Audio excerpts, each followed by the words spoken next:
తాపసార్చిత నేను పాపకర్ముడనంచు నాకు వంకల బెట్టబోకు సుమ్మి. నాటికి శిక్షలు నన్ను చేయుట కంటే నేడు సేయుము నీవు నేస్తమనక. అతి భయంకరులైన యమదూతలకు నన్ను ఒప్పగింపకుమయ్య ఉరగశయనా.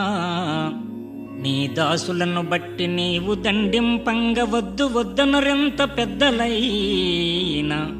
తండ్రివై నీవు పరపేడ తగుల చేయ వాసిగల పేరు కపకీర్తి వచ్చునయ్య.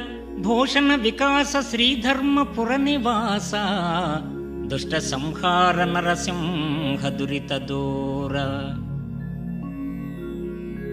ఓ చల్లని చూపుల స్వామి, నా పాపాన్ని నీ జ్ఞానాగ్నిచే దగ్ధం చేసి నీ అపార కృపా దీపకాంతిలో నన్ను వెలిగించు.